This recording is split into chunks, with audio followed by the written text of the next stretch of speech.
सालों साल चलने वाला आम का अचार इतना टेस्टी ये रेसिपी है ना कि मतलब आप इसको डेफ़िनेटली बनाओगे। और ये एकदम टिपिकल गांव वाले तरीके से मैंने बनाया है, जैसे गांव में बनता है।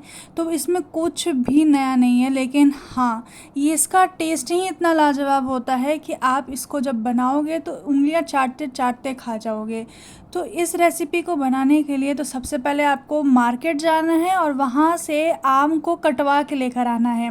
अगर आप घर में ही आम काट ले सकते हो तो काट लेना, नहीं तो मैंने बाहर से ही वो अंकल जो होते हैं उन्हीं से मैंने आम को कटवा लिया था इस तरह के ट्रायंगल के पीसेस में, और फिर मैं घर ले आई थी। उसके बाद इन सभी को हमने अच्छे से वॉश कर लिया है। वॉश करने के बाद इसमें जितनी भी गंदगी होती है ना उन्हें निकाल लेना है। एक जाली वाले बर्तन में रख लिया था ताकि इसका जो एक्स्ट्रा पानी है ना वो बाहर निकल जाए। फिर इसको हमें ट्रांसफ़र करना है एक बड़े से पतीले में। ये लगभग 5 किलो आम है, तो आप इसके अकॉर्डिंग ही बनाना। और इसको मैंने ट्रांसफ़र कर लिया है। थोड़ा सा एक्स्ट्रा था तो वो मैंने दूसरे बर्तन में रख लिया है, इस बर्तन में वो अट ही नहीं पाया था। तो अब ये देखिए पूरा का पूरा ये बर्तन ऊपर से भर चुका है। अब हम इसमें ऐड करेंगे नमक। तो इसमें हमें डाल देना है कम से कम, ज़्यादा जितना आपको स्क्रीन में दिख रहा है ना उसी हिसाब से आप नमक डाल देना, ठीक है। मैंने इसमें कम से कम 2 मुट्ठी नमक डाल दिया है। अब साथ में हमें डालना है हल्दी का पाउडर, ये डालेंगे। और इसको डालने के बाद इसको अच्छे से हमें मिक्स कर लेना है। आप किसी चम्मच के हेल्प से भी इसको मिक्स कर सकते हो, नहीं तो इस तरीके से बर्तन को हिला कर भी आप इसको मिक्स कर लेना। उसके बाद इसको हमें ऐसे ही छोड़ देना है।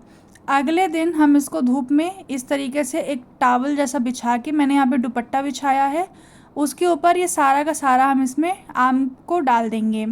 पूरे पे हमें अच्छे से इसको फैला लेना है। पूरे दिन हमें इसको धूप में नहीं रखना है, हमें बस लगभग 2 घंटे इसको धूप में रख के सुखाना है।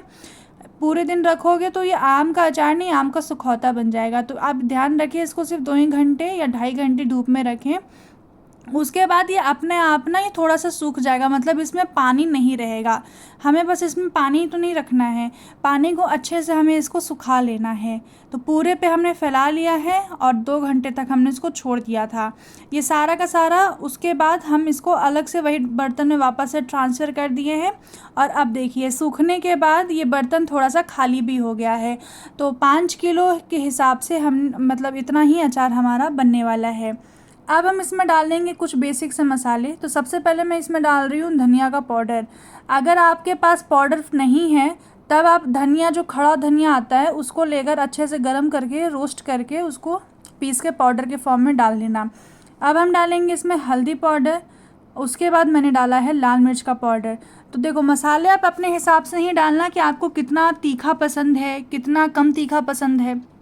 उसके बाद ये है अचार का मसाला। तो इसमें है हमारी मेथी, सौंफ और पीली वाली राई, या उसको सरसों आप जो भी बोलते हो, उन सबको मैंने हल्का सा ही रोस्ट किया है और रोस्ट करने के बाद उसका पाउडर बना लिया है। अगर आपके पास खड़ा धनिया नहीं होता तो आप उसको भी इन्हीं मसालों के साथ में रोस्ट करके पाउडर बना सकते हैं। उसके बाद अब हमें डालना है इसमें अजवाइन। अजवाइन तो ज़रूर डालिएगा, काफ़ी अच्छा टेस्ट आता है। फिर हम डालेंगे इसमें मंगरेला, और इसके बाद हमें डालना है ढेर सारा नमक। तो नमक हमने पहले भी डाला था और अभी भी डालेंगे, और स्वाद अनुसार नमक हमें डालने के बाद इन सबको मिक्स कर लेना है। तो मसालों में ज़्यादा कुछ नहीं डालना है, बस इतना ही मसाला डालना है हमें। और उसके बाद जो इसमें मेन चीज़ है जिसमें हमारा आम का अचार पकेगा, वो है सरसों का तेल।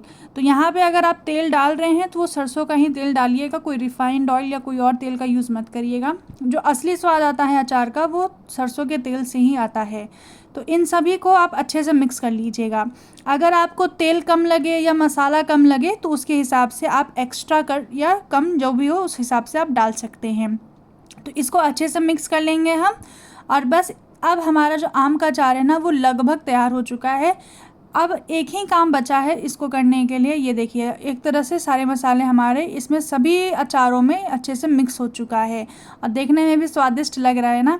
तो अब हमें क्या करना है, अब हम इसमें थोड़ा सा और मसाला डालेंगे। तो वो जो मसाले हैं वो ऑप्शनल हैं, आप चाहें तो डाल सकते हैं अगर आपको ज़्यादा तीखा पसंद हो तो। मैंने इसमें डालूँगी काली मिर्च का पाउडर। जी हाँ, हल्दी के साथ में काली मिर्च का पाउडर जो कॉम्बिनेशन है ना काफ़ी अच्छा होता है, तो मैं इसको डाल देती हूँ। और साथ में मैंने डाला है भुना हुआ जीरा पाउडर। ये दोनों मसाले मैं डालना पहले भूल गई थी, इसलिए मैं अब डाल रही हूँ। तो इन सभी को हमने अच्छे से मिक्स कर लिया है। अब बर्तन को अच्छे से हमें कवर कर लेना है एक दुपट्टे से, जिस पे हमने इसको सुखाया था उसी दुपट्टे को अच्छे से बांध लिया है मैंने। डायरेक्ट धूप में भी आप रख सकते हो, ज़्यादा देर के लिए मत रखना। तो मुझे इसको ज़्यादा देर के लिए रखना है, इसलिए मैं इसको कपड़े से ढक दे रही हूँ। और ढकने के बाद इस तरीके से हम इसको धूप में छोड़ देंगे। और उसके बाद आप जब देखेंगे तो हमारा जो अचार है वो कुछ इस तरीके का हो चुका है, यानी कि वो हल्का सा पकना शुरू हो चुका है। तो अब हम इसको इस बर्तन में नहीं रखेंगे, क्योंकि इस बर्तन में रखने से बर्तन ख़राब हो जाते हैं। यानी कि अगर कोई भी आप खट्टी चीज़ रखते हो ऐसे बर्तनों में तो वो बर्तन ख़राब कर देता है। तो अचार हो गया या कुछ भी ऐसी खट्टी चीज़ें हो गई, उनको इस तरीके के बर्तन में नहीं रखना चाहिए। या तो प्लास्टिक के बर्तन में रखो या तो कांच के बर्तन में रखो। तो मैं यहाँ पे ये 5 लीटर का मेरे पास डब्बा था प्लास्टिक का, मैंने सारे के सारे आम को इसमें ट्रांसफ़र कर दिया है। और ऊपर से मैंने और सरसों का तेल डाला है, क्योंकि इसी तेल में हमारा जो अचार है वो अच्छे से पकेगा। तो तेल को डालने के बाद इसको आप ढक्कन बंद कर लो और अच्छे से मिक्स कर लेना। और बस इसको आपको धूप में अब सुखाना है। जितने दिनों तक सुखाओगे, लगभग 5 दिन में ही आपका आम का अचार बनके तैयार हो जाएगा, क्योंकि धूप बहुत ही तेज़ हो रही है। तो आपको ये अचार की रेसिपी कैसी लगी मुझे कमेंट में आके बताना। और मेरे चैनल पे नए हो तो चैनल को सब्सक्राइब ज़रूर कर देना, और मेरे बेल आइकन को ज़रूर प्रेस कर देना, ताकि ऐसे और नोटिफिकेशंस, ऐसी और वीडियोस आप तक सबसे पहले पहुँचे। So thanks for watching.